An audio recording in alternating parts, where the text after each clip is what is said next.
তবে এই যে অতিরিক্ত লোডশেডিং দ্রুত বন্ধ করার জন্য দাবি জানাচ্ছি। বন্ধুগণ, আমরা পাশাপাশি এটাও বলতে চাই, আমরা ধারাবাহিক আন্দোলনের মাধ্যমে যদি দ্রুত সমাধান না হয় তবে আমরা কঠোর আন্দোলনে যাব। তার মানে ভাঙচুর, লুটপাট, অনিয়ম না। আমরা এই যে বিদ্যুতের নামে যে লুটপাট, দুর্নীতি, অবিচার আছে, এইগুলি বন্ধ করে বিদ্যুতের সংকট সমাধান করা হোক দ্রুত।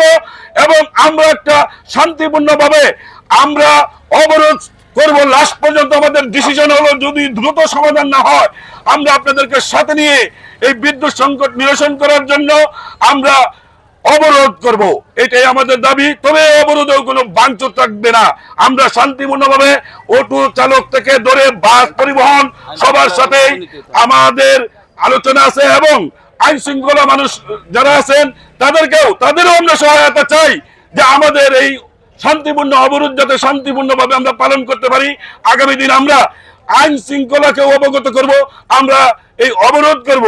কারণ এই রাজপথ অবরোধ ছাড়া যদি আমাদের অধিকার বাস্তবায়ন না হয় লাস্ট পর্যন্ত আমরা অবরোধ করতে বাধ্য হব।